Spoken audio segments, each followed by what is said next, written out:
بسم اللہ الرحمن الرحیم۔ السلام علیکم ورحمۃ اللہ وبرکاتہ۔ عبد العزیٰ بن عبد المطلب، جس کی کنیت ابو عتبہ تھی، قریشی سردار اور اللہ کے آخری پیغمبر سرور کائنات حضرت محمد مصطفیٰ صلی اللہ علیہ وسلم کا حقیقی چچا تھا۔ اس کے والد حضرت عبد المطلب اس کے چہرے کی سرخی کی وجہ سے اسے ابو لہب پکارتے تھے۔ جب ابو لہب کو کسی نے بتایا کہ آپ کے چھوٹے بھائی عبداللہ کے گھر بیٹا پیدا ہوا ہے تو ابو لہب بہت خوش ہوا۔ اس نے ایک لونڈی صوبیہ کو آزاد کر دیا۔ ابو لہب اسلام کے بڑے دشمنوں میں سے ایک تھا۔ جب حضور نبی کریم صلی اللہ علیہ وسلم نے نبوت کا اعلان کیا تو ابو لہب نے سخت مخالفت کی، آپ کی شان میں گستاخی پر اتر آیا۔ جب خدا کی طرف سے رشتہ داروں کو دین کی دعوت کا حکم ہوا تو آپ صلی اللہ علیہ وسلم نے کوہ صفا پر چڑھ کر قریش والوں کو پکارا۔ جب سارے اکٹھے ہوئے تو آپ صلی اللہ علیہ وسلم نے فرمایا کہ اگر میں آپ کو کہوں کہ اس پہاڑی کے پیچھے سے ایک لشکر تم پر حملہ کرنے والا ہے، کیا تم میری بات کا یقین کر لو گے؟ سب نے آپ صلی اللہ علیہ وسلم کے حکم پر لبیک کہا کہ آپ نے ہمیشہ سچ ہی بولا ہے۔ اس کے بعد آپ صلی اللہ علیہ وسلم نے فرمایا کہ میں خدا کے حکم سے تم کو ایک سخت عذاب سے آگاہ کرنے کے لیے آیا ہوں جو دشمنوں کے حملے سے بھی زیادہ خطرناک ہے۔ جب آپ نے یہ الفاظ کہے تو ابو لہب نے آپ کی مخالفت کرتے ہوئے کہا، غارت ہو تم پر، نعوذ باللہ، تو نے ہم کو اس لیے بلایا ہے؟ اس پر سورہ لہب نازل ہوئی۔ جب رسول اکرم صلی اللہ علیہ وسلم پیغام خدا دیتے تو ابو لہب آپ کو برا بھلا کہتا کہ یہ جھوٹا ہے جو اپنے آباء و اجداد کے دین کو چھوڑ کر اپنا جھوٹا دین پھیلا رہا ہے۔ بعض روایات میں ہے کہ ابو لہب نے کوہ صفا پر آپ صلی اللہ تعالی علیہ وسلم کو قتل کرنے کے لیے ایک پتھر بھی اٹھا لیا تھا۔ ابو لہب حضور صلی اللہ علیہ وسلم کا اتنا مخالف تھا کہ جب حضور اکرم صلی اللہ علیہ وسلم کے بیٹے عبداللہ کا انتقال ہوا تو ابو لہب بہت خوش ہوا۔ وہ دوڑتا ہوا اپنے دوستوں کے پاس گیا اور کہا کہ حضور اکرم کی ابتر نسل ختم ہو گئے ہیں، نعوذ باللہ۔ ایام حج میں بھی ابو لہب آپ کے پیچھے لگا رہتا تھا، یہاں تک کہ وہ آپ صلی اللہ علیہ وسلم کو پتھر مارتا تھا جس سے آپ کی ایڑیاں خون سے تر ہو جاتی تھیں۔ قرآن پاک میں بدبخت ابو لہب کی موت کے بارے میں سخت الفاظ بیان کیے گئے ہیں جو کہ حرف بحرف پورے ہوئے۔ وہ بہت ذلت کی موت مرا۔ ابن اسحاق سے مروی ہے کہ جب ابو لہب کی بیوی ام جمیل کو پتہ چلا کہ میرے خاوند کے بارے میں سورت نازل ہوئی ہے تو وہ ایک پتھر لے کر آپ صلی اللہ علیہ وسلم کو مارنے کے لیے مسجد حرام میں پہنچ گئی۔ مسجد حرام میں حضرت محمد مصطفیٰ صلی اللہ علیہ وسلم اپنے ساتھی حضرت ابو بکر رضی اللہ تعالی عنہ کے ساتھ آرام فرما رہے تھے تو اللہ تبارک و تعالی نے ام جمیل کی نظروں پر ایسا پردہ ڈالا کہ اس کو صرف حضرت ابو بکر ہی نظر آئی۔ اس نے پوچھا کہ مجھے معلوم ہے کہ حضرت محمد صلی اللہ علیہ وسلم میری مذمت و رجوع کرتے ہیں۔ خدا کی قسم، اگر حضرت محمد صلی اللہ علیہ وسلم میرے سامنے ہوتے تو میں اس کو پتھر مارتی۔ یہ کہہ کر واپس چلی گئی۔ قریش والے جب مذمم کرتے تو آپ صلی اللہ علیہ وسلم فرماتے، اے لوگو، اللہ تعالی نے کس طرح ان کو صبر و شکم مجھ سے پھیر دیا۔ وہ مذمم کو برا بھلا کہتے ہیں، میں نے تو محمد صلی اللہ علیہ وسلم خدا کا آخری رسول ہوں۔ ابو لہب قریش کا مالدار آدمی تھا، اس کا سود خوری کا کاروبار بہت وسیع تھا۔ وہ لوگوں کو سود پر چیزیں دے کر خود منافع حاصل کرتا تھا، یہاں تک کہ اس نے خانہ کعبہ سے سونے کا حرن چوری کر کے بیچ دیا تھا۔ ابو لہب کی اولاد بھی نبی کریم صلی اللہ علیہ وسلم کی دشمن تھی۔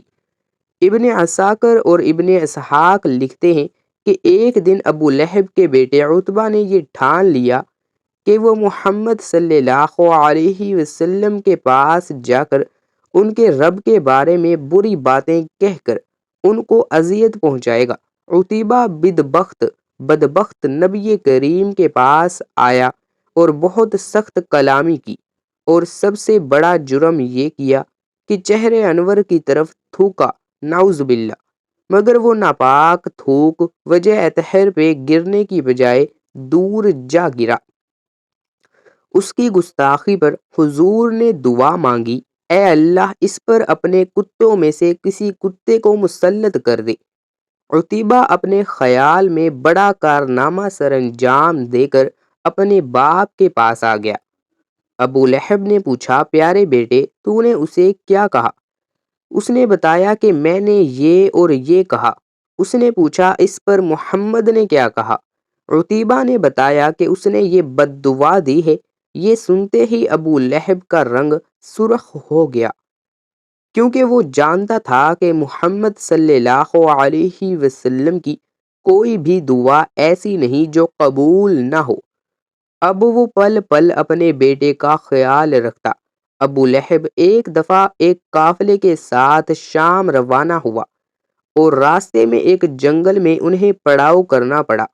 جنگل میں بہت خوفناک جانوروں کا خطرہ بھی تھا، تو ابو لہب کو بار بار حضرت محمد کی بد دعا یاد آ رہی تھی۔ ابو لہب نے قافلے والوں سے کہا کہ چونکہ تم لوگوں پر میرے بہت احسانات ہیں تو میں تم سے ان کا بدلہ یہی چاہتا ہوں کہ آج رات میرے بیٹے عتیبہ کی حفاظت کرنا۔ بس تم سارا سامان اس گرجا گھر کے صحن میں جمع کر دو اور اس کے اوپر میرے بیٹے کا بستر لگا دو، پھر اس سامان کے ارد گرد تم سب سو جاؤ۔ جب رات کو سب سو گئے تو جنگل سے شیر آیا، ہم سب کے چہروں کو اس نے سونگھا مگر کسی کو کچھ نہ کہا، پھر سامان کے بلند ڈھیر پر چڑھ گیا۔ ابو لہب کے بیٹے کے چہرے کو سونگھا اور اسے چیر پھاڑ دیا۔ ابو لہب کا برا حال تھا اور وہ کہے جا رہا تھا، میں جانتا تھا میرا بیٹا محمد کی بد دعا سے کبھی نہیں بچ سکے گا۔ ناظرین، ابو لہب اور اس کی بیوی کا انجام انتہائی دردناک اور عبرتناک کیوں ہوا؟ اللہ پاک نے سورہ لہب میں پہلے ہی ان کے لیے عذاب کا فیصلہ سنا دیا تھا۔ ابو لہب چچک کی بیماری میں مبتلا ہوا اور گل سڑ کر مر گیا۔ روایت ہے کہ اس کو ایک ریشے دار دانہ نکلا جو پھٹا تو پھر اس سے مزید دانے نکل آئے۔ اب ان دنوں کی جب بدبو پھیلنے لگی تو اس کی اولاد اور بیوی نے یہ فیصلہ کیا کہ ان کو اپنے گھر سے کسی ویران کھنڈر میں منتقل کر دیتے ہیں تاکہ یہ بیماری کسی اور میں منتقل نہ ہو۔ اسی بیماری اور بدبو میں 7 دن رہنے کے بعد ابو لہب جہنم واصل ہوا اور اس کی لاش 3 دن تک پڑی رہی، کوئی اس کے قریب نہ بھٹکا تھا۔ لوگوں کو ڈر تھا کہ جو قریب جائے گا اسے چھوت کی وہی بیماری لگ جائے گی جس سے وہ مرا ہے۔ جب بدبو پھیل گئی تو لوگوں نے اس کے اہل و عیال کو آر دلائی۔ اس پر انہوں نے ان طعنوں سے تنگ آ کر کچھ حبشیوں کو اجرت دے کر لاش اٹھوائی، جنہوں نے اسے لمبی لکڑیوں پر رکھ کر ایک گڑھے میں پھینکا اور اوپر سے دور کھڑے ہو کر یوں پتھر پھینکے جیسے اسے رجم کیا جا رہا ہو۔ ناظرین، اس کی بیوی جو ام جمیل کے نام سے معروف تھی، ابو سفیان کی بہن تھی۔ اس کا نام اروی بنت حرب تھا، وہ بھی ایڑیاں رگڑ رگڑ کر مری، اور اللہ تعالی نے ارشاد فرمایا اس کی گردن میں مونج کی رسی ڈال کر اسے جہنم میں پھینکا گیا ہے۔ وہ اپنے قیمتی ہار پر فخر کیا کرتی تھی اور ڈینگی مارتی تھی کہ میں یہ قیمتی ہار بیچ کر محمد کی مخالفت میں لگا دوں گی۔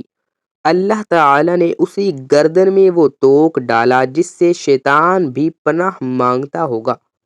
ناظرین، ابو جہل وہ بدبخت کافر تھا جس نے ساری زندگی رسول اللہ صلی اللہ علیہ وسلم کو تکلیف اور دکھ کے علاوہ کچھ نہ دیا۔ فرعون اور نمرود کی موت کی طرح ابو جہل بھی کتے کی موت مرا۔ حضرت عبد الرحمن بن عوف رضی اللہ تعالی عنہ سے مروی ہے کہ جب جنگ بدر کا میدان لگا ہوا تھا کہ معاذ اور معوذ رضی اللہ تعالی عنہ میرے پاس آئے۔ انہوں نے مجھ سے دریافت کیا کہ چچا جان، ان لوگوں میں سے ابو جہل کون ہے؟ میں نے ہاتھ کا اشارہ کرتے ہوئے ان کو بتایا کہ وہ ابو جہل ہے۔ انہوں نے کہا کہ چچا، اس ظالم نے ہمارے نبی صلی اللہ تعالی علیہ وسلم کو بہت ہی دکھ اور تکالیف پہنچائے ہیں، اس لیے ہم ابو جہل کو نہیں چھوڑیں گے۔ عبد الرحمن بن عوف رضی اللہ تعالی عنہ فرماتے ہیں کہ جوں ہی میں نے ان بچوں کو ابو جہل کا بتایا تو وہ بچے بجلی کی رفتار کے ساتھ ابو جہل کی طرف بھاگے۔ انہوں نے ابو جہل پر ایک زوردار ضرب لگائی۔ ان کی پہلی ہی ضرب سے ابو جہل اونٹ سے نیچے گر گیا۔ پھر انہوں نے ابو جہل کا پاؤں پر تلوار کا وار کر کے اس کا پاؤں ہی ٹانگ سے الگ کر دیا۔ حضرت معاذ رضی اللہ تعالی عنہم بیان کرتے ہیں کہ یہ سب کچھ ابو جہل کا بیٹا عکرمہ دیکھ رہا تھا۔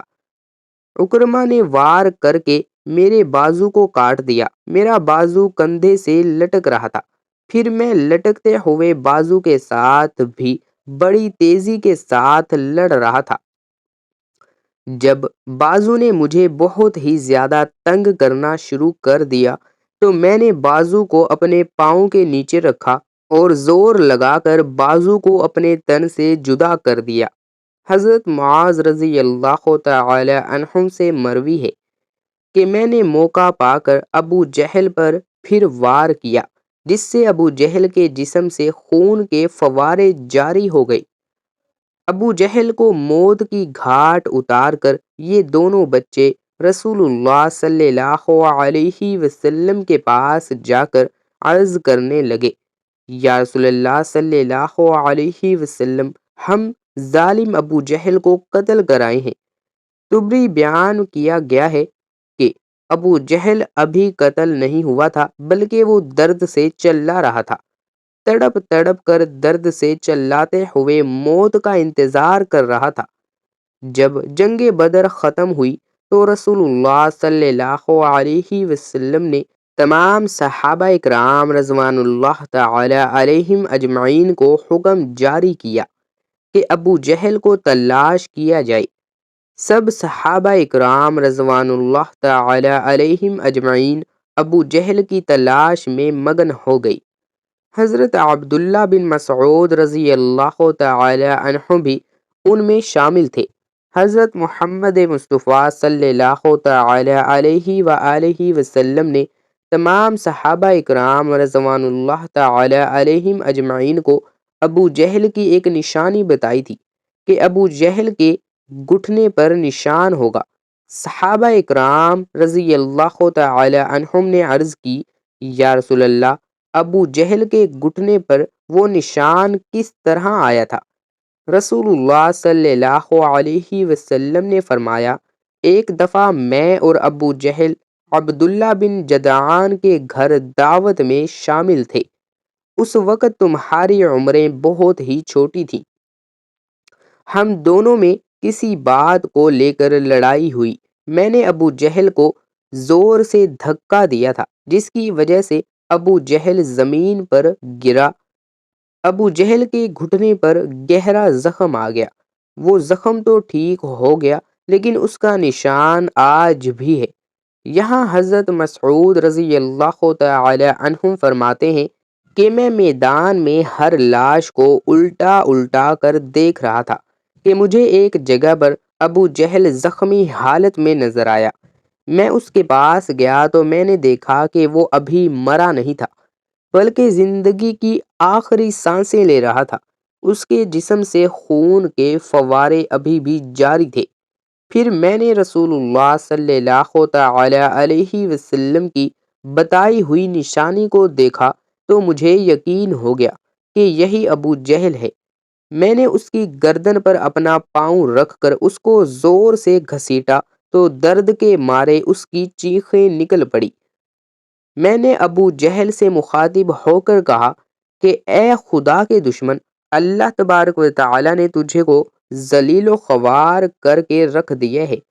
ابو جہل مجھ سے کہنے لگا کہ اس میں ذلت والی کیا بات ہے؟ میں تو اس آدمی سے بدلہ لینے کے لیے یہاں آیا تھا جس شخص کو تم لوگوں نے قتل کر دیا ہے۔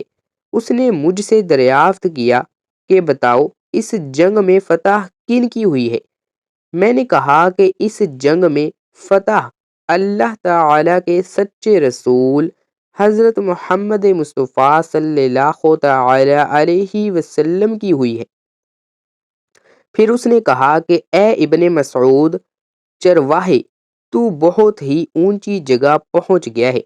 دوسرا قول یہ بیان کیا جاتا ہے کہ حضرت عبداللہ بن مسعود رضی اللہ تعالی عنہ نے بیان کیا ہے کہ میں نے ابو جہل سے کہا کہ تیرا قاتل میں ہوں۔ ابو جہل نے کہا کہ نہیں، تجھ سے پہلے مجھے کوئی قتل کر گیا ہے۔ ایک قول یہ بھی بیان کیا جاتا ہے کہ جب ابن مسعود رضی اللہ تعالی عنہ ابو جہل کے سینے پر بیٹھ کر کہنے لگا، اے اسلام کے بدترین دشمن، تم تو فرعون سے بھی زیادہ بدبخت نکلے۔ فرعون نے بھی مرتے وقت اپنی غلطیوں کو مان لیا تھا کہ میں غلط تھا، لیکن تم تو مرتے ہوئے اسلام کے خلاف بکواس کر رہے ہو۔ یہ سن کر ابو جہل نے جواب دیا کہ اپنے آقا حضرت محمد مصطفیٰ صلی اللہ علیہ وسلم کو جا کر میرا یہ پیغام دے دینا کہ ابو جہل تو اس دنیا سے چلا گیا ہے، لیکن وہ یہ پیغام دے گیا ہے کہ حضرت محمد صلی اللہ علیہ وسلم کا سب سے بڑا دشمن میں ہوں۔ ابو جہل کی زبان سے یہ سن کر میں نے ابو جہل کی تلوار لے کر جسم سے اس کا سر جدا کر کے رکھ دیا۔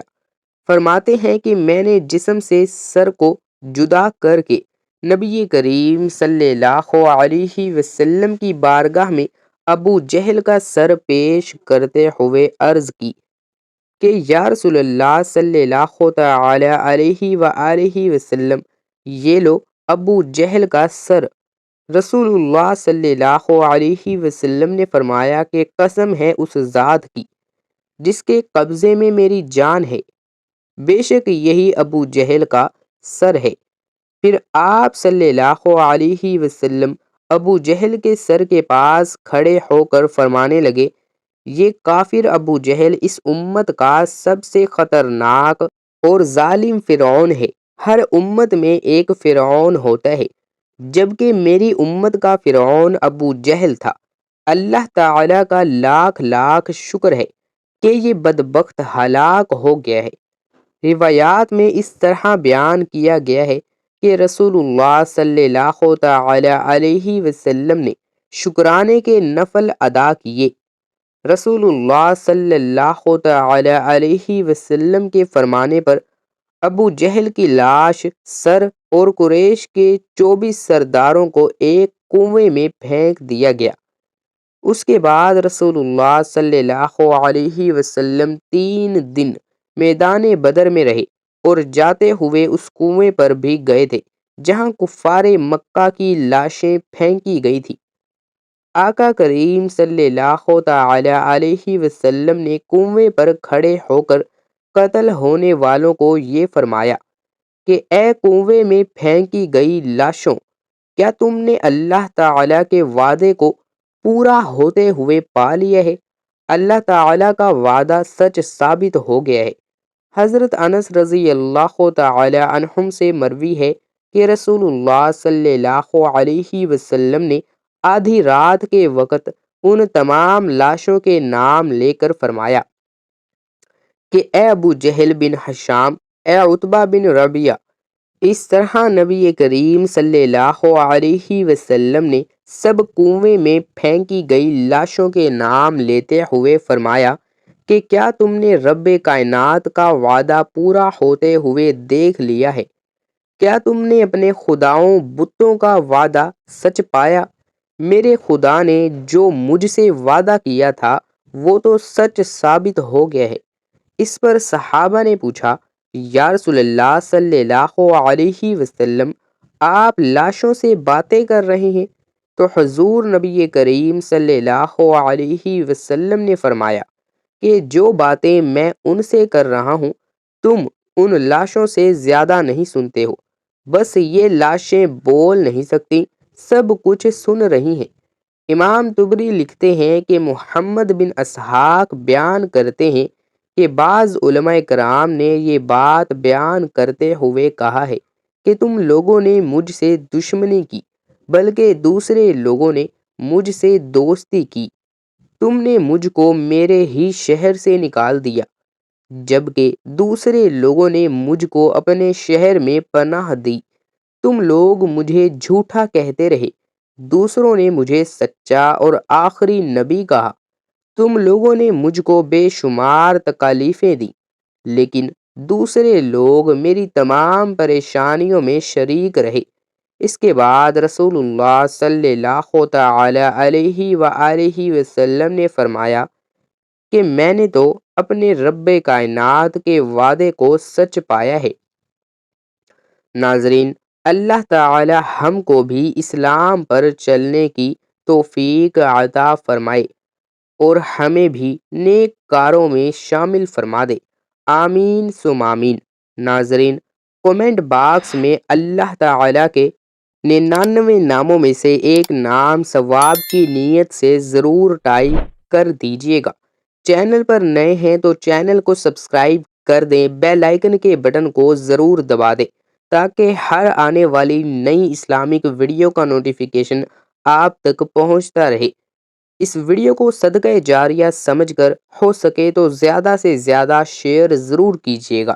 اپنے دوستوں، عزیزوں اور رشتہ داروں کے پاس یہ ویڈیو صدقہ جاریہ سمجھ کر شیئر لازمی کر دیں۔ اللہ پاک ہم سب کا حامی و ناصر ہو۔ اللہ پاک ہم سب کو اپنے حفظ و ایمان میں رکھے۔ دوستوں، نیکسٹ ویڈیو پہ ملیں گے۔ اللہ حافظ۔